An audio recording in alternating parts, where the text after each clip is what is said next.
seterusnya, persatuan ataupun kesatuan bola sepak Association Football manakala soccer bagi negara Amerika Syarikat merupakan satu permainan yang dimainkan oleh 11 orang pemain dan terdiri daripada dua pasukan, iaitu pasukan A dan B. Dengan menggunakan hampir kesemua tubuh badan kecuali tangan dan lengan, kecuali penjaga gawang gol ataupun dikenali sebagai goalkeeper, pemain akan mengawal bola dan melakukan serangan untuk menjaringkan gol, manakala melakukan pertahanan agar gawang gol tidak dibolosi mengikut undang-undang yang telah ditetapkan oleh FIFA. Kemenangan akan ditentukan melalui jaringan gol yang melebihi antara satu pasukan dengan pasukan lain, manakala keputusan seri akan diberikan sekiranya kedua-dua pasukan tiada jaringan gol atau nilai jaringan gol yang sama banyak di akhir perlawanan selama 90 minit. Bab seterusnya, sejarah awal bola sepak moden. Bola sepak moden berasal daripada Britain pada abad ke-19. Sejak zaman medieval, ia dikenali sebagai bola sepak rakyat atau dalam bahasa Inggeris dipanggil sebagai folks football. Bola sepak ketika itu dimainkan di bandar-bandar atau kampung-kampung. Permainan ini dimainkan dengan peraturan yang sedikit. Perindustrian dan perbandaran yang mengurangkan jumlah masa lapang dan ruang yang tersedia untuk kelas pekerja digabungkan dengan sejarah larangan undang-undang terhadap bentuk bola sepak rakyat yang ganas dan merosakkan, terutamanya untuk menjejaskan status permainan dari awal abad ke-19 dan seterusnya. Namun begitu, bola sepak telah dijadikan sebagai sukan musim sejuk antara rumah kediaman di sekolah-sekolah awam yang berstatus bebas ataupun independen seperti Winchester, Charterhouse dan Eton. Setiap sekolah mempunyai peraturan sendiri. Ada yang mewujudkan kendalian bola yang terhad dan ada pula yang tidak. Peraturan yang berbeza menyukarkan kemasukan pelajar-pelajar ini ke universiti untuk terus bermain bola sepak. Seawal tahun 1843, percubaan untuk menyeragamkan dan mengkodifikasikan peraturan permainan telah dibuat di Universiti Cambridge. Pelajar-pelajar dari Universiti Cambridge ini akan masuk ke sekolah-sekolah awam dan menggunakan pakai peraturan Cambridge ini. Peraturan Cambridge ini kemudiannya disebar luas oleh para graduan Universiti Cambridge yang akhirnya membentuk kelab bola sepak. Pada tahun 1863, beberapa siri mesyuarat yang melibatkan kelab dari Metropolitan London dan daerah sekitarnya menghasilkan peraturan bola sepak yang bercetak. Antara yang terkandung dalam cetakan itu adalah larangan membawa bola menggunakan tangan. Pada tahun 1870, penubuhan Persatuan Bola Sepak baharu iaitu Football Association FA menyatakan bahawa pengendalian bola menggunakan tangan kecuali penjaga gol dikenali sebagai goalkeeper adalah dilarang. Peraturan baru yang ditetapkan ini walau bagaimanapun mendapat penerimaan yang tidak universal di Britain. Masih ada lagi kelab yang mengekalkan peraturan mereka sendiri, terutamanya dalam sekitar Sheffield. Pada tahun 1867, terwujudnya sebuah kesatuan iaitu Sheffield Football Association yang menjadi pelopor kepada kewujudan beberapa persatuan di daerahnya iaitu daerah Bandaraya Utara Inggeris. Sheffield dan kelab-kelab London lain mula berlawan antara satu sama lain pada tahun 1866. Setahun kemudian, kelab dari Middlesex yang menentang pasukan lain iaitu Kent and Surrey telah menggunakan peraturan yang ditetapkan oleh FA. Pada tahun 1871, 15 kelab yang berdaftar dalam FA menerima jemputan untuk menyertai kejohanan berpiala dan ini telah menyumbang kepada pembelian trofi. Menjelang 1877, Persatuan Great Britain telah bersetuju dengan kod seragam. 43 buah kelab telah bertanding dan dominasi awal kelab dari London berkurangan. Seterusnya, organisasi antarabangsa. Menjelang awal abad ke-20, bola sepak tersebar meluas ke seluruh Eropah. Oleh itu, organisasi antarabangsa diperlukan. Pada tahun 1904, wakil dari Persatuan Bola Sepak Belgium, Denmark, Perancis, Belanda, Sepanyol, Sweden dan Switzerland mengasaskan Persatuan Bola Sepak Antarabangsa yang dikenali sebagai FIFA bagi menyelesaikan masalah ini. Bab seterusnya, bola sepak di seluruh dunia. Eropah. England dan Scotland mempunyai liga pertama, tetapi kelab muncul di kebanyakan negara Eropah pada tahun 1890-an dan 1900-an yang membolehkan negara-negara ini menubuhkan liga mereka sendiri. Ramai pemain profesional Scotland berhijrah ke selatan untuk menyertai kelab Inggeris, memperkenalkan pemain dan penonton Inggeris kepada kemahiran bermain bola yang lebih maju dan kepada faedah kerja berpasukan dan hantaran. Sehingga Perang Dunia Kedua, British terus mempengaruhi perkembangan bola sepak melalui lawatan kelab biasa ke luar negara dan kerjaya ke jurulatihan kontinental bekas pemain. Sekolah bola sepak Danubian antara perang muncul daripada legasi kejurulatihan dan kepakaran John Madden di Prague dan Jimmy Hogan di Austria.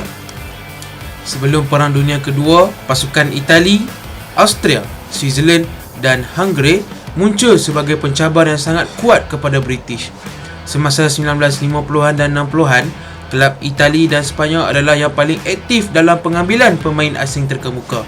Pemain Wales, John Charles, yang dikenali sebagai gergasi lembut, kekal sebagai wira bagi penyokong kelab Juventus di Turin, Itali, manakala kejayaan Real Madrid kemudiannya dibina sebahagian besarnya atas permainan pemain Argentina Alfredo Di Stefano dan Puskás Hungary. Kuasa dominan dalam bola sepak kebangsaan Eropah ialah Jerman, Itali dan akhir-akhir ini Perancis. Pasukan kebangsaan mereka telah memenangi sejumlah 7 Piala Dunia dan 6 kejohanan Eropah. Kejayaan dalam bola sepak kelab telah dibina sebahagian besarnya berdasarkan pengambilan pemain terkemuka dunia, terutamanya oleh pihak Itali dan Sepanyol. Pertandingan Piala Eropah untuk juara Liga Kebangsaan pertama kali dimainkan pada tahun 1955. Pada mulanya dikuasai oleh Real Madrid. Pemenang tetap lain ialah AC Milan, Bayern Munich daripada Jerman, Ajax Amsterdam dan Liverpool FC dari England. Piala UEFA yang pertama kali dipertandingkan sebagai Piala Fairs pada 1955 hingga 58 mempunyai kumpulan peserta dan pemenang yang lebih luas. Okey, sekarang kita akan tengok bola sepak di seluruh dunia, di Amerika Utara dan Amerika Tengah dan Kepulauan Caribbean. Bola sepak telah dibawa ke Amerika Utara pada tahun 1860-an dan pada pertengahan tahun 1880-an, perlawanan tidak rasmi telah dipertandingkan oleh pasukan Kanada dan Amerika. Bola sepak menghadapi persaingan daripada sukan lain termasuk pelbagai bentuk bola sepak. Di Kanada, imigran Scotland sangat menonjol dalam perkembangan awal permainan. Bagaimanapun, orang Kanada kemudiannya beralih kepada hoki ais sebagai sukan kebangsaan mereka. Di Amerika Syarikat, bola sepak Gridiron muncul pada awal abad ke-20 sebagai sukan paling popular. Melangkaui universiti dan sekolah elit, soccer seperti sukan ini popular dipanggil di Amerika Syarikat, dimainkan secara meluas di beberapa bandar yang mempunyai populasi imigran yang besar seperti Philadelphia, Chicago, Cleveland, Ohio dan St. Louis, Missouri, serta New York City dan Los Angeles selepas penghijrahan Hispanik. Persekutuan Bola Sepak Amerika Syarikat dibentuk pada tahun 1913, bergabung dengan FIFA dan menaja pertandingan. Di Costa Rica, Persekutuan Bola Sepak mengasaskan kejuaraan Liga Kebangsaan pada tahun 1921, tetapi perkembangan seterusnya di rantau ini adalah lebih perlahan dengan keahlian FIFA yang lewat untuk negara-negara seperti El Salvador 1938, Nicaragua 1950 dan Honduras 1951. Di Caribbean, bola sepak secara tradisinya pudar populariti kepada kriket di bekas tanah jajahan British. Mexico telah memenangi Piala Emas CONCACAF 4 kali sejak ia mula dipertandingkan pada tahun 1991 dan kelab Mexico telah mendominasi Piala Juara CONCACAF untuk kelab sejak ia bermula pada tahun 1962. Pengaruh British dalam perlombongan dan landasan kereta api menggalakkan penubuhan kelab bola sepak di Mexico dalam akhir abad ke-19. Liga Kebangsaan telah ditubuhkan pada tahun 1903. Bola sepak di seluruh dunia, benua Amerika Selatan. Bola sepak mula-mula datang ke Amerika Selatan pada abad ke-19 melalui pelabuhan Buenos Aires, Argentina, iaitu tempat pelayar Eropah bermain permainan ini. ahli masyarakat British di sana membentuk kelab pertama, iaitu Kelab Bola Sepak Buenos Aires FC pada tahun 1867. Kira-kira pada masa yang sama, pekerja kereta api British memulakan kelab lain di Bandar Rosario, Argentina. Kejohanan Liga Argentina yang pertama dimainkan pada tahun 1863, tetapi kebanyakan pemain adalah milik masyarakat British atau dikenali sebagai British Community. Pattern yang berterusan sehingga awal abad ke-20. Brazil dipercayai negara Amerika Selatan kedua permainan bola sepak ditubuhkan. Charles Miller, pemain terkemuka di England, datang ke Brazil pada tahun 1894 dan memperkenalkan bola sepak di Sao Paulo. Di Colombia, jurutera dan pekerja British yang membina landasan kereta api berhampiran Barranquilla mula bermain bola sepak pada tahun 1903 dan Barranquilla FBC diasaskan pada tahun 1909. Di Uruguay, pekerja kereta api British adalah yang pertama bermain dan pada tahun 1891 mereka mengasaskan Central Uruguay Railway Cricket Club, kini Peñarol yang terkenal, yang bermain kriket dan pada masa yang sama bola sepak.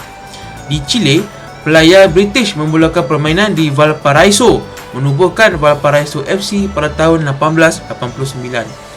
Di Paraguay, pemain Belanda William Pats memperkenalkan permainan itu di sekolah tempat dia mengajar pendidikan jasmani, tetapi kelab pertama dan masih terkemuka di negara itu yang dikenali sebagai Olimpia telah ditubuhkan oleh seorang lelaki tempatan yang menjadi bersemangat selepas melihat permainan di Buenos Aires pada tahun 1902.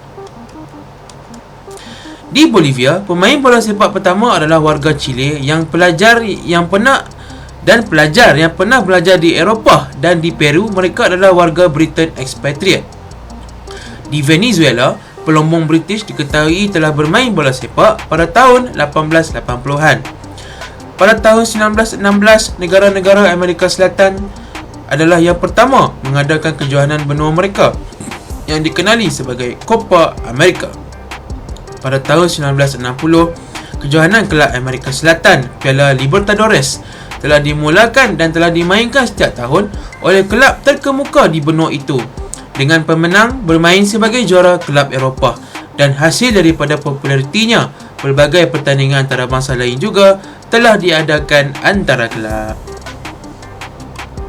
Seterusnya, bola sepak di seluruh dunia. Afrika. Kelasi Eropah, askar, pedagang, jurutera dan mubaligh membawa bola sepak bersama mereka ke Afrika pada separuh kedua abad ke-19.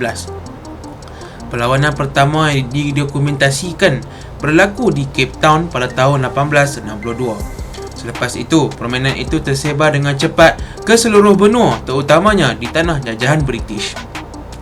Semasa tempoh antara perang, lelaki Afrika di bandar dan pekan, pekerja kereta api dan pelajar menganjurkan kelab, persatuan dan pertandingan serantau. Pasukan dari Algeria, Maghribi dan Tunisia bersaing dalam kejohanan Afrika Utara, ditubuhkan pada tahun 1919 dan bersaing untuk Piala Afrika Utara yang diperkenalkan pada tahun 1930. Selatan Sahara, Kenya dan Uganda pertama kali bermain untuk trofi Gosage pada tahun 1924 dan Piala Darugar telah ditubuhkan di Pulau Zanzibar. Di pusat perlombongan Elizabethville, sekarang dikenali sebagai Lubumbashi, Kongo, Liga Bola Sepak untuk orang Afrika telah dimulakan pada tahun 1925. Di tanah jajahan British Afrika Barat, Gold Coast, kini dikenali sebagai Ghana, melancarkan persatuan bola sepak pertamanya pada tahun 1922 dengan ibu kota selatan Nigeria, Lagos, mengikutinya pada tahun 1931. Kelab dan liga yang berdaya usaha dibangunkan di seluruh Afrika Barat, Perancis pada tahun 1930-an, terutamanya di Senegal dan Côte d'Ivoire. Penyerang Maghribi Larbin Ben Barek menjadi profesional Afrika pertama di Eropah, bermain untuk Olympique de Marseille dan pasukan kebangsaan Perancis pada tahun 1938. Dengan cengkaman kolonialisme terhadap Afrika semakin hilang, Confédération Africaine de Football, CAF, CAF telah ditubuhkan pada Februari 1957 di Khartoum, Sudan, dengan kejohanan Piala Negara-Negara Afrika yang pertama turut dimainkan pada masa itu.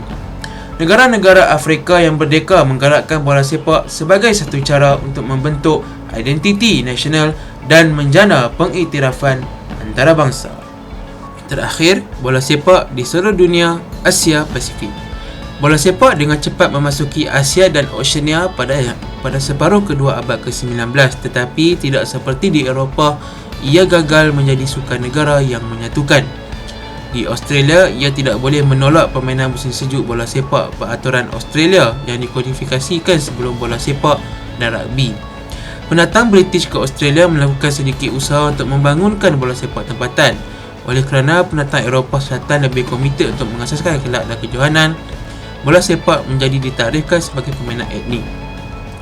Hasilnya, pasukan dari Melbourne dan Sydney yang mempunyai hubungan Mediterranean yang tersendiri merupakan ahli paling menonjol dalam Liga Bola Sepak Kebangsaan apabila ia bermula pada 1977. Liga telah meluaskan skopnya dengan memasukkan pasukan Perth yang sangat berjaya ditambah dengan kelab Brisbane dan salah satu dari Auckland, New Zealand. NSL bubar pada tahun 2004, tetapi Liga baru dikenali sebagai Liga A muncul pada tahun berikutnya. Di New Zealand, pemain Scotland menubuhkan kelab dan kejohanan dari tahun 1880-an, tetapi rugby menjadi sukan yang diminati. Di Asia, dalam tempoh jaminan yang sama, pedagang, jurutera dan guru Inggeris menubuhkan kelab bola sepak di pos-pos kolonial seperti Shanghai, Hong Kong, Singapura dan Burma yang dikenali sebagai Myanmar. Namun masalah utama bola sepak di seluruh Asia sehingga tahun 1980-an adalah kegagalannya untuk mewujudkan askar yang kuat dalam kalangan orang asli melangkaui pelajar kolej yang pulang dari Eropah. Bola sepak di India amat terkenal di Calcutta ataupun disebut sebagai Kolkata di kalangan askar British, tetapi penduduk tempatan lebih memilih kriket. Di Jepun, Yokohama dan Kobe menempatkan sejumlah besar pemain asing yang bermain bola sepak, tetapi penduduk tempatan mengekalkan keutamaan untuk sukan gusti sumo tradisional dan permainan baseball yang diimport. Pada permulaan abad ke-21, bola sepak menjadi semakin penting dalam masyarakat Asia. Di Iran, perlawanan bola sepak pasukan kebangsaan menjadi peluang bagi ramai untuk menyatakan pandangan politik reformis mereka serta untuk sambutan umum. Penamat tempat keempat pasukan lelaki Iraq pada Sukan Olimpik 2004 di Athens menyuburkan harapan untuk tanah air mereka yang dilanda perang. Permainan Asia dianjurkan oleh Konfederasi Bola Sepak Asia yang terdiri daripada 46 ahli pada tahun 2011 dan membentang secara geografi dari Lubnan di timur tengah ke Guam di barat lautan Pasifik. Piala Asia untuk pasukan kebangsaan telah diadakan 4 tahun sekali sejak 1956. Iran, Arab Saudi dan Jepun telah mendominasi dengan Korea Selatan naib juara tetap. Negara-negara ini juga telah menghasilkan pemenang paling kerap kejohanan kelab Asia tahunan yang pertama kali dipertandingkan pada tahun 1967. Pertumbuhan ekonomi Asia pada 1980-an dan awal 1990-an dan hubungan budaya yang lebih erat dengan Barat membantu memupuk bola sepak kelab. J-League Jepun telah dilancarkan pada tahun 1993, menarik minat orang ramai yang kuat dan taburan pemain dan jurulatih asing yang terkenal, terutamanya dari Amerika Selatan. Kehadiran dan hasil merosot dari tahun 1995, tapi liga itu bertahan dan disusun semula kepada 2 division, 16 dan 10 kelab masing-masing menjelang 1999. Liga meningkat kepada 30 pasukan menjelang 2005 tapi telah berkurangan kepada 18 pada tahun 2018. Beberapa detik antarabangsa yang tidak dapat dilupakan telah menunjukkan potensi bola sepak di Asia dan Oceania. Kejayaan pertama Asia yang ketara ialah kekalahan menakjubkan Korea Utara ke atas Itali pada perlawanan akhir Piala Dunia 1966. Pada tahun 1994, Arab Saudi menjadi pasukan Asia pertama yang layak ke pusingan kedua Piala Dunia.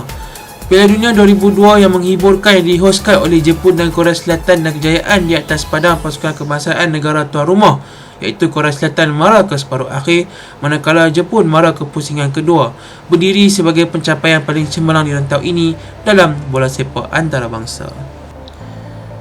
Nampaknya tuan-tuan dan puan-puan telah pun mengetahui serba sedikit tentang sejarah awal bola sepak moden, organisasi antarabangsa serta pengaruh bola sepak di seluruh dunia. Jadi untuk slot seterusnya, saya akan serahkan kepada kawan saya iaitu saudara Haziq untuk memberikan pembentangan tentang posisi pemain dalam bola sepak dan peranannya. Dipersilakan Haziq. Saya, Muhammad Haziq bin Azmin, akan meneruskan pembentangan ini dengan penerangan tentang posisi pemain di dalam bola sepak dan peranannya. Seperti yang kita tahu, di dalam bola sepak terdapat 11 orang pemain yang akan memainkan peranan masing-masing. Dan 11 orang pemain ini akan bermain di dalam satu formasi yang berbeza ditetapkan oleh jurulatih masing-masing. Seperti contoh, antara formasi yang terkenal dari dulu hingga kini dan juga banyak digunakan pada zaman moden ini adalah 4-3-3. Dan kita akan beralih kepada posisi pertama iaitu penjaga gol. Seperti yang kita tahu, penjaga gol merupakan watak yang amat penting bagi mengelakkan gawang daripada dibolosi. Penjaga gol perlulah mengetahui asas seperti menahan bola, menepis dan juga menangkap bola. Jadi, penjaga gol ini bukan sahaja melakukan perkara-perkara begitu, mereka juga perlu bersuara untuk menyelaraskan pertahanan. Kerana apabila pertahanan diselaraskan dengan baik, maka penjaga gol tidak perlu menghadapi terlalu banyak percubaan daripada pihak lawan. Jadi, pada zaman moden ini, penjaga gol yang boleh bermain bola di kaki, yang selesa di kaki, dengan selesa di kaki adalah amat penting.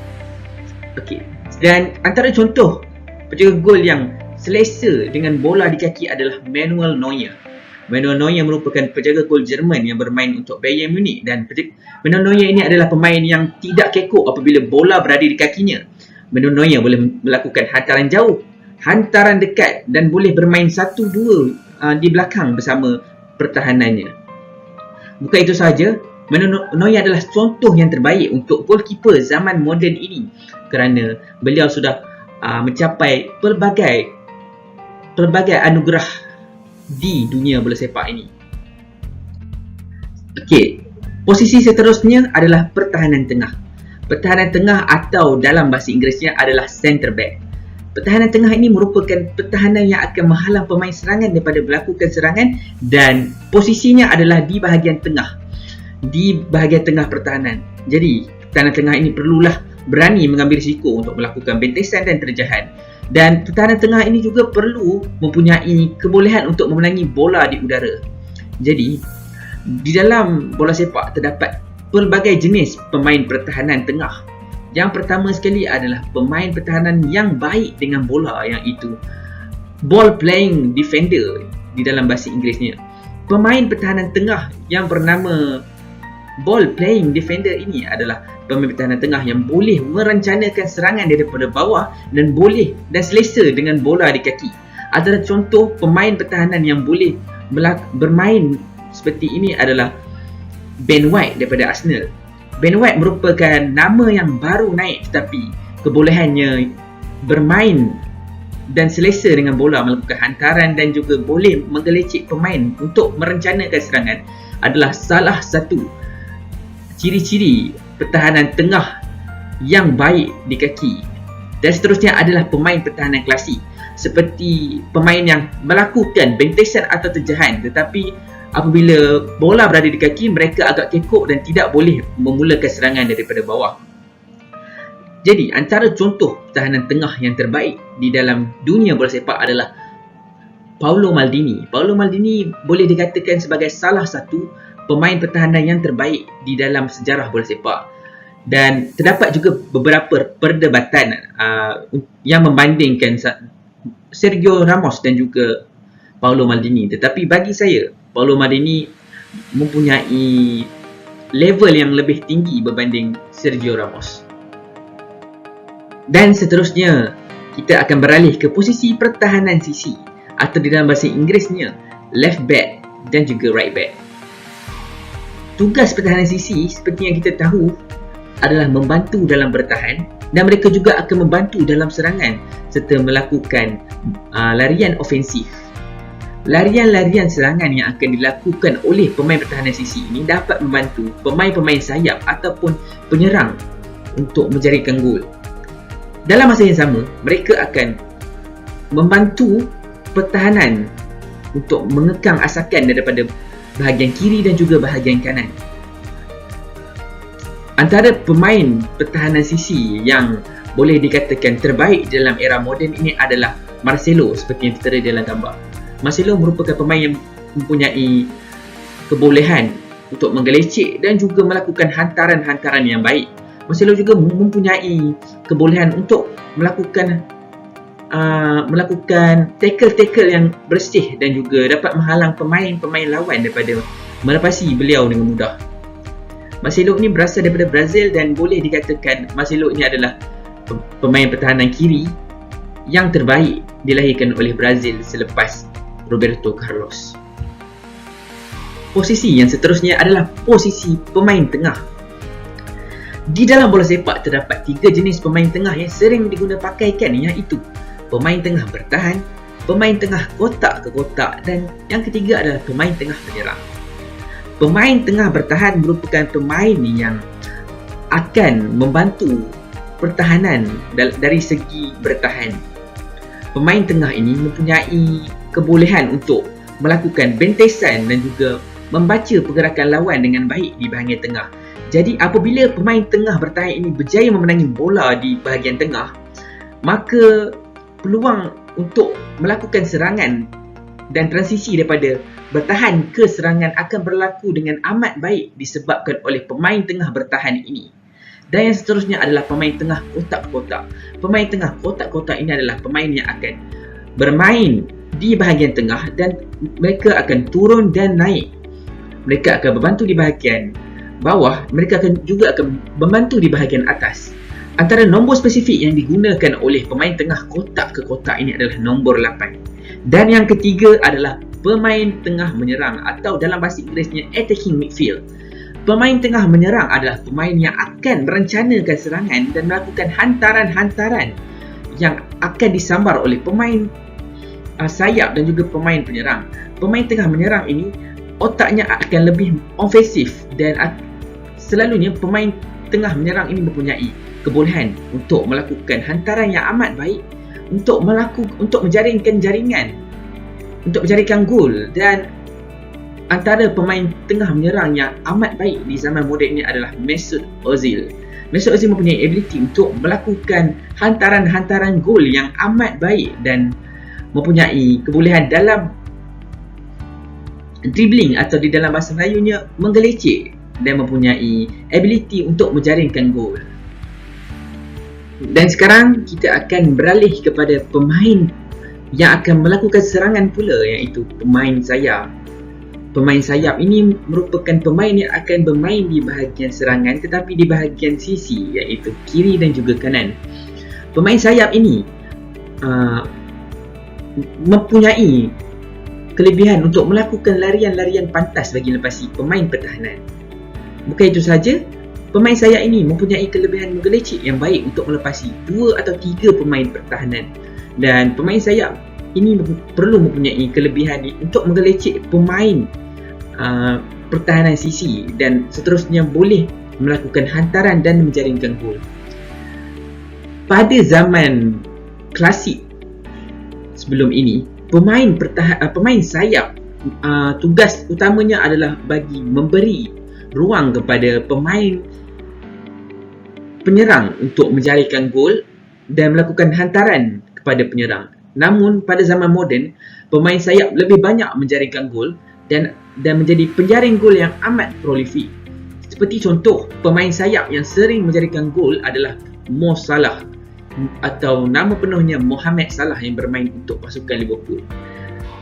Mohamed Salah sudah memenangi 2 gelaran penjaring terbanyak di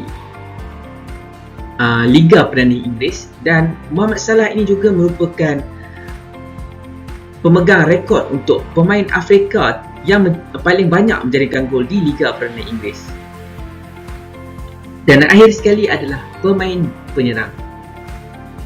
Pemain penyerang adalah watak yang amat penting bagi menjaringkan gol untuk sesebuah pasukan. Jadi sebagai pemain penyerang, mereka perlulah sentiasa klinikal di hadapan gawang gol bagi menjaringkan gol. Seperti contoh, mereka perlu mengambil peluang yang dihidangkan untuk menjadikan gol dan membantu pasukan untuk memenangi sesebuah perlawanan tersebut. Mereka juga boleh mencipta ruang untuk diri sendiri. Seperti contoh, pemain penyerang akan mempunyai kebolehan untuk mencipta ruang untuk diri sendiri bagi memudahkan pemain tengah atau pemain sayap melorongkan bola, dan sekaligus mereka akan menyudahkan peluang yang terhidang. Bukan itu sahaja, pemain penyerang juga mempunyai kebolehan untuk bermain secara fizikal dengan pertahanan. Pemain penyerang perlulah gagah untuk melepasi pertahanan dan tidak kalah dalam perebutan bola. Sekaligus mereka akan mendapat ruang yang lebih baik apabila berjaya menumpaskan pemain pertahanan, dan sekaligus mereka dapat menjadikan gol. Pada zaman terdapat pelbagai jenis pemain penyerang, yang itu target man.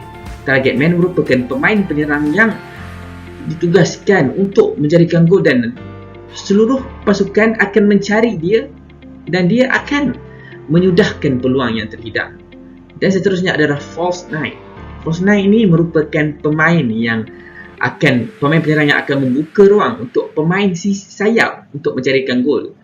Mereka juga mempunyai kelebihan untuk menggelecek dan melakukan hantaran-hantaran yang baik kepada pemain sayap. Seperti contoh pemain false nine ataupun nombor 9 tiruan ini adalah Roberto Firmino. Roberto Firmino, seperti yang kita tahu, di pasukan Liverpool akan menarik pemain pertahanan lalu membuka ruang kepada pemain sayap Liverpool, iaitu Mohamed Salah dan juga Sadio Mane bagi menjadikan gol. Dan bukan itu sahaja, ada juga pemain poacher. Pemain poacher ini adalah pemain yang akan sentiasa berada di tempat yang betul bagi menjadikan gol. Antara pemain poacher yang amat terkenal adalah Filippo Inzaghi. Filippo Inzaghi mempunyai kebolehan untuk menjadikan gol pada situasi apa sahaja, dan Filippo Inzaghi ini akan menjaringkan gol ketika diperlukan. Itu adalah salah satu kelebihan Filippo Inzaghi. Dan antara pemain penyerang yang amat terkenal pada zaman moden ini adalah Robert Lewandowski. Robert Lewandowski ini merupakan pemain pemenang FIFA Best Man Award buat 2 tahun berturut-turut, dan boleh dikatakan beliau antara pemain yang terbaik di dunia pada masa sekarang ini. Dengan berakhirnya pembentangan daripada saudara Haziq sebentar tadi, maka kita telah pun sampai ke penghujung video. Oleh itu, saya selaku pengerusi HSK 227 UiTM Cawangan Kelantan Machang Ko Bola Sepak ingin mengucapkan ribuan terima kasih kepada anda semua yang sudi menonton video kami dalam usaha kami untuk menyelesaikan satu program yang dikenali sebagai program SULAM, Service Learning Malaysia University for Society. Semoga dengan tontonan video tadi, tuan-tuan dan puan-puan dapat menambah sedikit ilmu tentang bagaimana bola sepak ini wujud dan bagaimana bola sepak ini tersebar ke seluruh dunia, sehingga kan piala yang paling berprestij yang paling diidam-idamkan, iaitu Piala Dunia, menjadi kegilaan dan rebutan ramai. Dan juga terima kasih sekali lagi kerana membantu kami untuk menjayakan program ini. Jadi itu sahaja daripada saya. Sekian, Assalamualaikum warahmatullahi wabarakatuh.